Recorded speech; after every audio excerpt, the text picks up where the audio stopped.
이 시간 하나님께서 우리에게 주시는 말씀은 이사야 1장 11절에서 17절 말씀입니다. 제가 보는 성경으로 구약 967쪽입니다.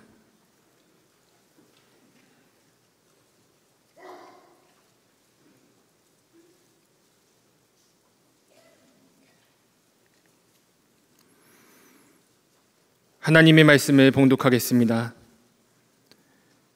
여호와께서 말씀하시되 너희의 무수한 재물이 내게 무엇이 유익하뇨?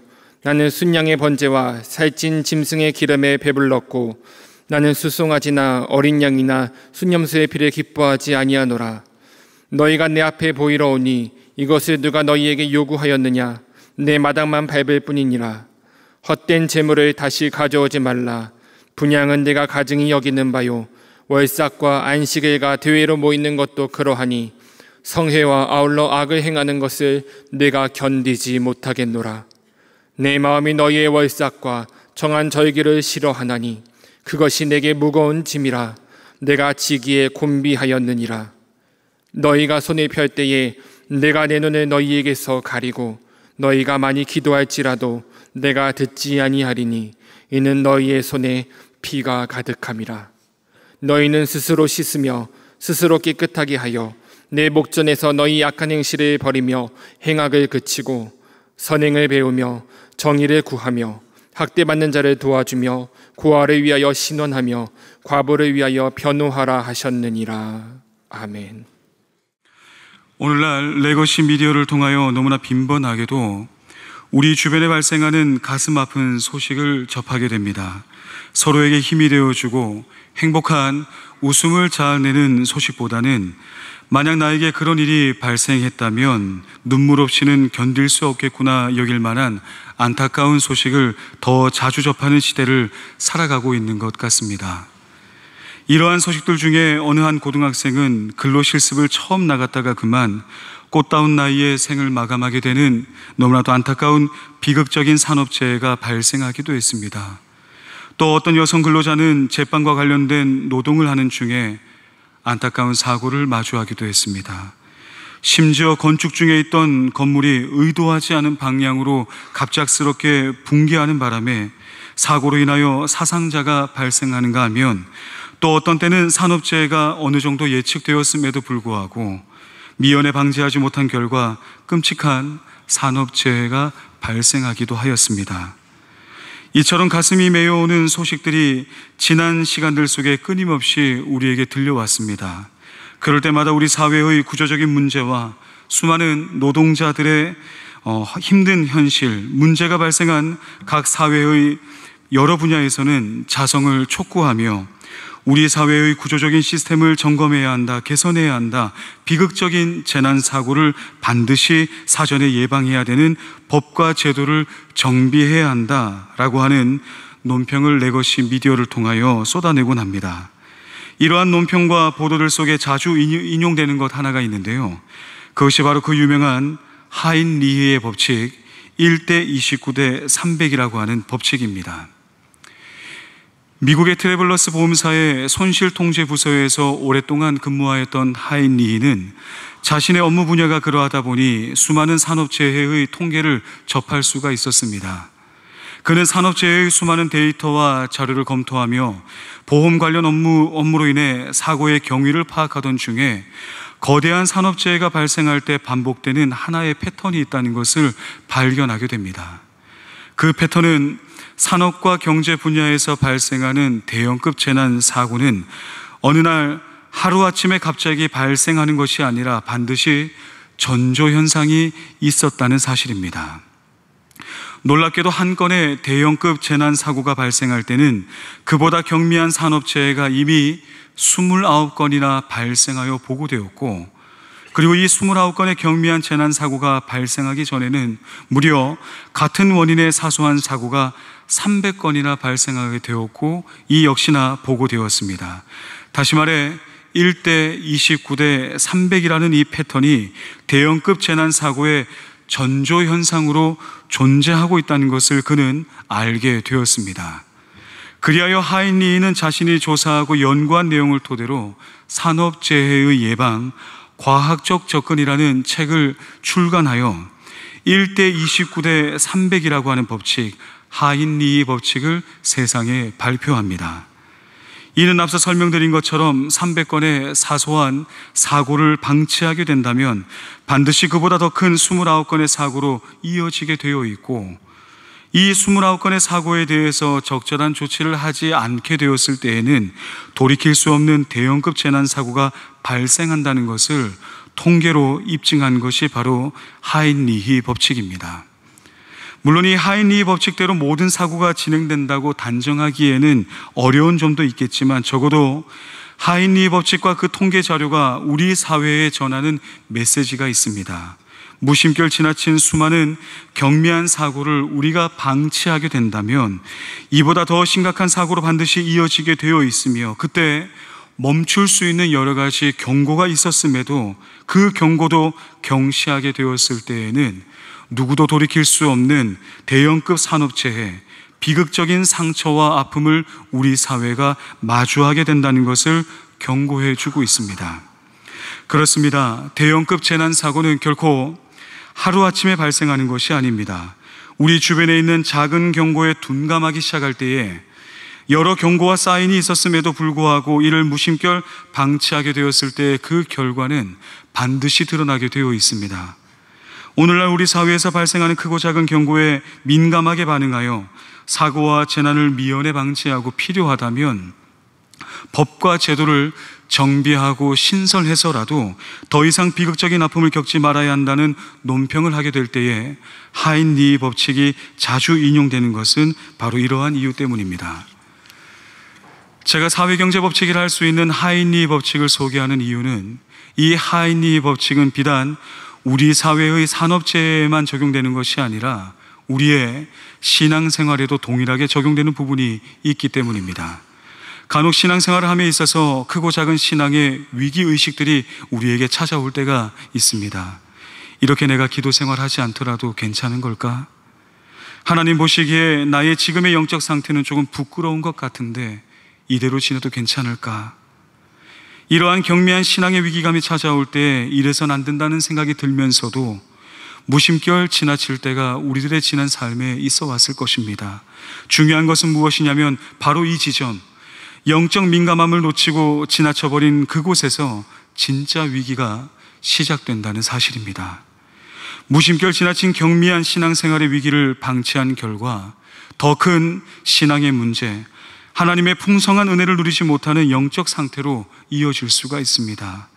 이어서 발생하는 29번에 해당되는 더 심각한 영적 위기가 찾아오게 될 때에 그것마저도 민감하게 반응하지 못하고 무심결 방치하게 된다면 어디에서부터 무엇이 잘못된 것인지조차 확인할 수 없는 심각한 영적 위기의 순간이 하나님의 백성들에게도 찾아올 수 있으며, 그 역사적 순간이 실제로 존재했다는 것을 구약 성경은 우리에게 말씀하여 주고 있습니다.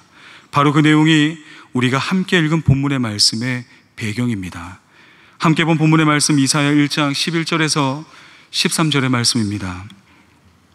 여호와께서 말씀하시되 너희의 무수한 재물이 내게 무엇이 유익하뇨? 나는 순양의 번제와 살찐 짐승의 기름에 배불렀고 나는 수송아지나 어린 양이나 순염소의 피를 기뻐하지 아니하노라. 너희가 내 앞에 보이러 오니 이것을 누가 너희에게 요구하였느냐?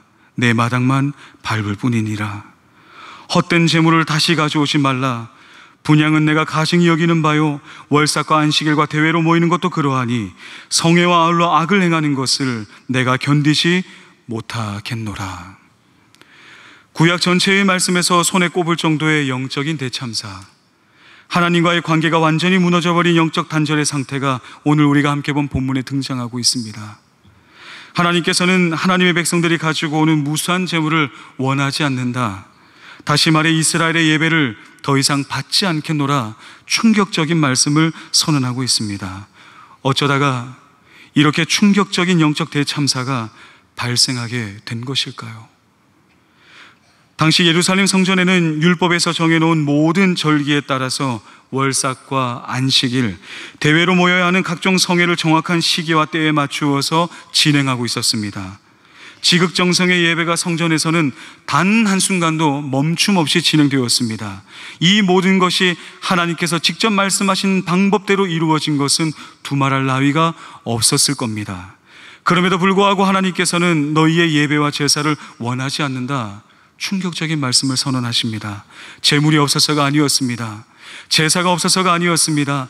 대제사장을 비롯한 수많은 제사장들이 성전을 섬기고 있었음에도 불구하고, 제사와 예배는 단 한순간도 멈춤 없이 진행되었음에도 불구하고 하나님께서 받지 않으시겠다고, 임재하지 않으시겠다고 선언하시는 영적 대참사가 발생하게 된 것입니다. 생각해보면 과거의 제사 제도는 결코 만만한 것이 아니었습니다. 오늘날처럼 교회로 와서 예배를 생활하는 우리들과 비교해 봐도 소요되는 시간과 물질과 한치의 오차조차 용납할 수 없는 엄격한 제사의 절차까지 지금과는 비교도 할 수 없는 엄청난 많은 헌신과 정성을 예배와 제사에 담아야 했을 것입니다. 각 지역에서 제물을 가지고 성전으로 나오는 순례의 길은 험난했습니다. 뿐만 아니라 수많은 제사장이 동원되어야 했고, 매일 아침 저녁으로 정해진 절기에 따라 정확하게 성전을 방문하는 수많은 사람들을 위해 헤아릴 수 없을 정도의 수많은 희생 제물들이 죽어나가야만 했습니다. 그로 인해 피투성이가 되었던 성전은 다음 제사를 위해 깨끗하게 정리해야만 했고, 또 다음 제사를 준비하는 일련의 과정이 끊임없이 반복되고 또 반복되었습니다. 희생제물의 피비린내가 진동하는 곳에서, 보이는 것, 보이지 않는 곳에서 수고하고 헌신하는 사람들의 수가 얼마나 많았겠습니까? 그런데도 하나님께서는 책망하십니다. 너희는 내 마당만 밟을 뿐이니라. 이어서 15절의 말씀으로 이스라엘 민족에게 이렇게 말씀하십니다. 너희가 손을 펼 때에 내가 내 눈을 너희에게서 가리고 너희가 많이 기도할지라도 내가 듣지 아니하리니 이는 너희의 손에 피가 가득함이라. 심지어 이스라엘 민족이 아무리 많이 기도한다 할지라도 하나님께서는 듣지 않겠다 하십니다. 하나님의 백성이 기도의 특권을 잃어버리게 된 것입니다.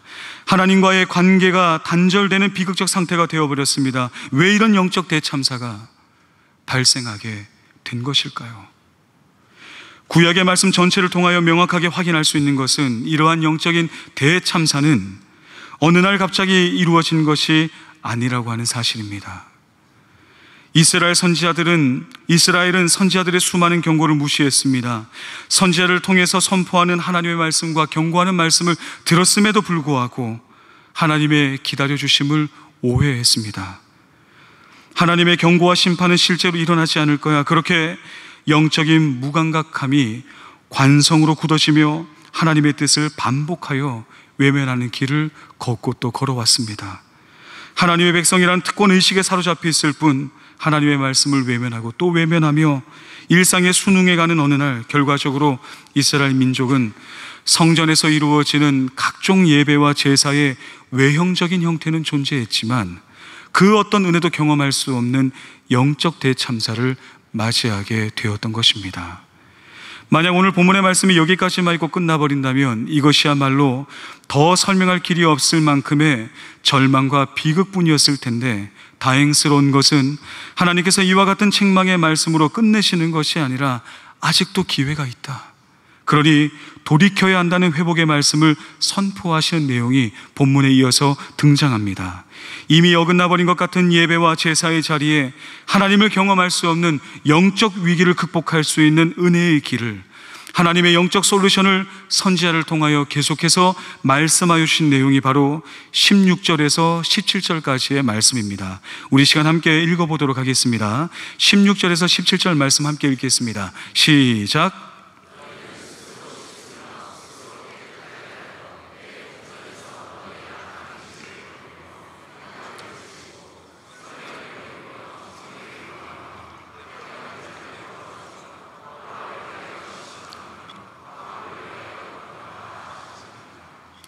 하나님께서 하나님의 백성이 당면한 이 영적 위기를 극복할 수 있는 회복의 길로 제시하고 있는 것이 무엇입니까?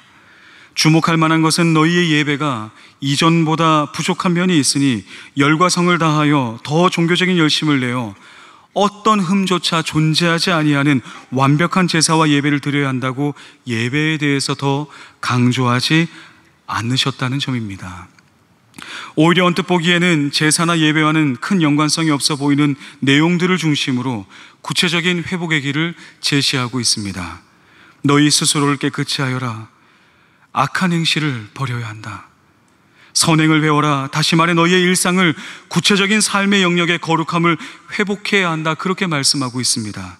하나님의 백성이 마주하는 성전 밖에서 일어나는 일상의 삶을 언급하시며 말씀에 더 깊이 순종하며 사랑의 열매를 맺으며 하나님께서 기뻐하지 않는 구체적인 삶의 모습은 당장 멈추어 낼 수 있는 그러한 헌신을 말씀하시며 이것이 예배가 회복되는 길이라고 말씀하여 주셨습니다. 우리가 바로 이 지점에서 확인할 수 있는 것이 무엇입니까? 예배는 우리의 일상 속 영성, 삶의 영성과 결코 무관하지 않다는 것을 확인할 수가 있습니다. 하나님께서 기뻐하시고 회복하길 원하시는 예배는 다름 아닌 우리가 매일마다 마주하고 있는 일상 속에서의 삶의 영성과 너무나도 밀접한 연관성을 가지고 있다는 것을 알 수가 있습니다. 그렇습니다. 예배가 무너지고 하나님과의 관계가 무너진 이스라엘 민족에게 선포하시는 하나님의 솔루션은 일상의 삶에서 맺어지는 말씀의 열매, 은혜의 열매를 속히 회복하라는 것이었습니다.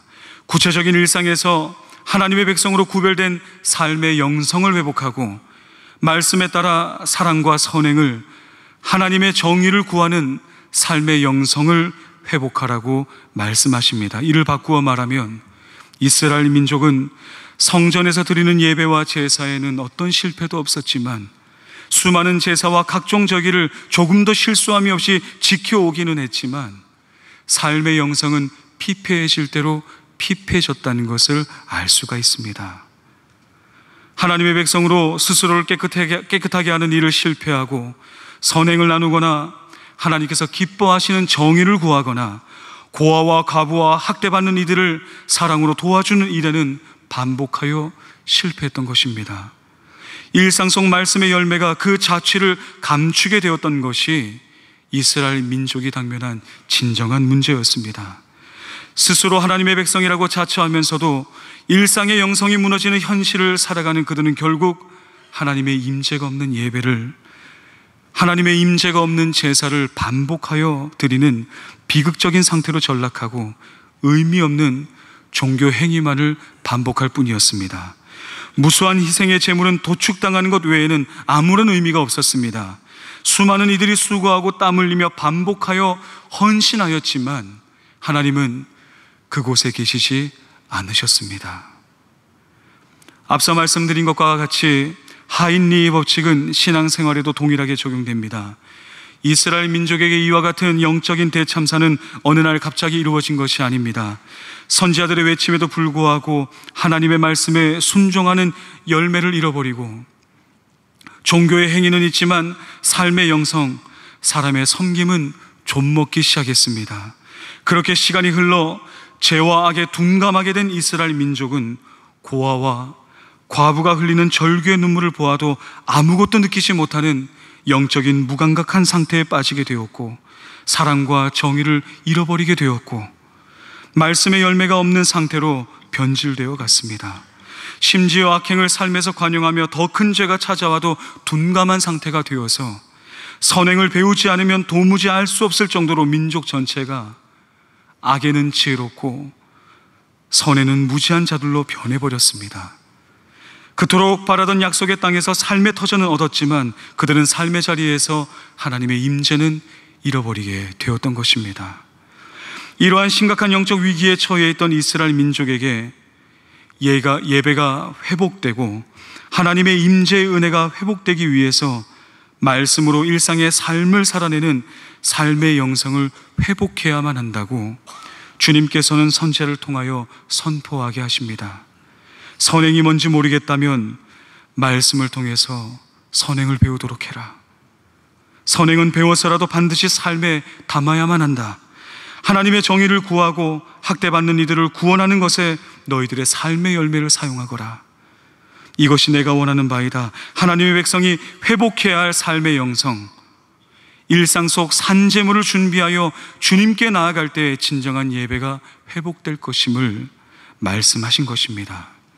이러한 삶의 영성이 회복되는 자리에 그 일상의 거룩함이 회복하는 이들에게 하나님께서는 다시 한번 임재하시겠다고 약속하십니다. 다시 말해 하나님 나라의 백성은 일상 속에서 말씀의 품격과 삶의 영성을 가지고 진정한 하나님의 백성이 누릴 수 있는 예배의 감격과 기도의 권리를 가지고 당당하게 일상의 삶을 살아내는 은혜의 자리로 어서 속히 나아오라고 하나님의 백성을 초대하고 있습니다.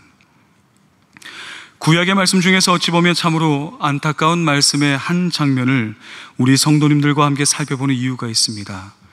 물론 오늘날 우리는 놀라우신 예수 그리스도의 구속의 은혜로 말미암아 아무런 자격을 갖추지 못했음에도 불구하고 과거 성전의 시대와는 차원이 다른 예배의 은혜, 하나님의 임재의 그 놀라운 은혜를 우리는 값없이 누리고 있습니다. 더 이상 제사장이 필요하지 않습니다. 하나님과 우리 사이에 휘장도 존재하지 않습니다.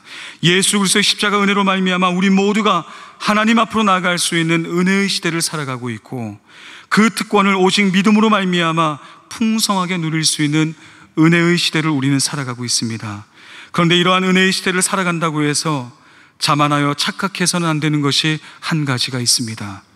누구든지 휘장의 제약 없이, 제사장과 같은 대리자가 없이 우리 모두가 예수 그리스도를 믿는 믿음으로 말미암아 하나님께 나아갈 수 있는 은혜를 누리고 있는 것은 분명하지만, 그렇다고 해서 우리가 무엇을 하며 살아가든 어떠한 일상을 살아가든 아무런 상관없이 우리 모든 예배에 항상 하나님의 임재의 특권을 누리고 있다라고 결코 자만해서는 안 된다는 사실입니다. 과거 이사야의 시대에 성전이 없어서 혹은 제사장이 없어서, 대제사장이 없어서 그들의 예배를 받지 않으시고 임재하지 않으신 것이 아닙니다. 마찬가지로 우리 모두에게 예수 그리스도 십자가 구속의 은혜가 없어서가 아닙니다. 이 모든 것이 있음에도 불구하고 영적 대참사와 같은 위기의 순간은 언제든지 우리에게도 찾아올 수 있다는 것을, 우리의 시대나 혹은 우리의 다음 세대에 찾아올 수도 있다는 것을 우리는 절대 잊지 말아야 합니다. 우리 성도님들께서는 일상 속 삶의 영성을, 말씀의 영성을 어떻게 가꾸며 성도의 삶을 살아가고 계십니까? 경제적인 독립을 얻지 못한 자들의 고통, 사회적인 약자의 신음하며 고통스러워하는 음성을 듣게 될 때에 혹시라도 아무런 감정도 들지 않고 여러 형태로 학대받는 이들의 소식을 들었음에도 불구하고 그 어떤 행동도 나의 삶 속에 담겨지지 않는다고 한다면, 조금의 불편함도 느껴지지 않는다고 한다면 그것은 분명 위기를 깨달으라고 우리에게 주시는 경미한 경고입니다. 우리의 다음 세대들이 복음의 은혜 밖에서 절규하며 젊은 세대가 하나님을 알지 못한 채 세상의 욕망과 거짓 질서 안에서 고통받고 있으며 영적인 신음과 절규를 외치고 있음에도 불구하고 우리의 자녀들을 위하여 아무런 기도도 할 수 없고 우리의 사랑과 희생을 전하기 위한 헌신의 마음이 세워지지 않는다고 한다면 그것은 분명 우리에게 주시는 경미한 사인입니다. 만약 나의 삶의 자리에서 어떤 것이 선행이며 내가 취해야 할 선행의 구체적인 형태가 무엇인지 떠오르지 않는다면, 거룩한 부담감이 나의 일상 가운데 들지 않는다고 한다면 그 역시나 우리에게 주시는 경미한 경고입니다. 우리는 우리의 예배를 받으시고 우리 가운데 임재하시는 하나님의 말씀으로 선행을 배워서라도 우리의 일상생활에 말씀의 열매를 담아야만 합니다. 혹시라도 단 한 주에 단 한 번의 예배 생활로 나의 삶에 무엇인가 채워지지 않는 것 같고 말씀으로부터 멀어진 것 같은 위기감이 찾아온다면 우리의 일상의 예배의 자리를 더 세워야만 합니다. 코로나 엔데믹 시대를 맞이하여 오랫동안 잊고 지냈던 섬김의 자리가 혹 있거나, 내가 선행을 배우며 나눌 수 있는 자리가 있거나, 나를 필요로 하는 섬김의 자리가 있다면 다시 한번 사랑의 헌신을 깨워내어 나의 일상을 사랑과 헌신의 열매로 채워나가야만 합니다. 뿐만 아니라 우리는 정의를 구해야 합니다. 구체적으로 어떤 정의입니까? 나의 경험을 통해서 세워진 정의를 말하는 것이 결코 아닙니다. 말씀을 통해 하나님께서 명확하게 보여주신 대로 학대받는 자를 도와주며 고아를 위하여 신원하며 과부를 위하여 변노하라. 이것이 하나님의 정의를 구하는 구체적인 내용입니다. 바로 사랑의 정의입니다. 섬김의 정의입니다. 이것은 그리스도인으로서의 자격과 조건이 아니라 하나님 나라 백성인 우리의 일상 속에 담겨야 할 영적인 품격입니다. 하나님 나라 백성의 인격입니다. 적어도 하나님께서는 자신의 백성들에게 예배의 자리로 나온 우리 모두에게 이러한 일상의 모습으로 산제사로 올려드리는 구체적인 삶의 예배를 요구하고 계십니다. 그렇게 모세를 통하여 율법의 말씀을 허락하여 주셨고, 이 율법은 폐기된 것이 아니라 오히려 예수 그리스도를 통해서, 예수 그리스도의 십자가를 통해서 그 율법을 사랑으로 완성하여 주신 것입니다. 세상의 관점으로는 의로운 행위처럼 보이나 그것이 하나님 나라 백성인 우리들에게는 구원의 조건이 아닌 일상의 상식과도 같은 사랑의 정의가 삶의 영성이 되도록 십자가의 놀라운 사랑과 은혜를 우리에게 그 은혜의 길을 열어주신 것입니다. 혹시라도 우리의 일상 속 영성이 무너지고 있다는 것을 확인하는 경미한 사인과 경고를 나와 우리에게 느끼게 해주신다면 우리 함께 감사합시다. 우리 안에 거하시며 누구보다 나와 우리를 잘 아시는 성령 하나님께서 나를 위해, 우리를 위해 감동하여 주심으로 말씀하여 주실 때 그것을 흘려보내지 말고 즉시 우리의 삶을 말씀으로 채워낼 수 있는 성도들 되시기를 바라겠습니다. 우리들의 일상을 영성으로, 우리의 일상의 영성을 거룩하게 세워나가기 위한 헌신은 그 어떤 경우라도 십자가 대속의 은혜를 대신할 수 없지만, 그것이 구원의 조건도 될 수 없는 것은 분명하지만, 적어도 이러한 삶의 영성이 회복하게 될 때에 주님과 더 깊은 만남을 갖게 되는 예배자로, 하나님의 임재를 충만하게 누리는 예배자로 우리 모두가 서게 될 것입니다. 바라기는 우리 주님의 십자가의 은혜로 우리의 손과 발을 씻어내는 일상의 은혜를 구하며, 연약한 이들의 신음소리에 귀를 기울이는 영적인 민감함을 가지고 우리의 사랑이 필요한 곳에 섬김을 담아낼 수 있는 예배자가 되시길 바랍니다.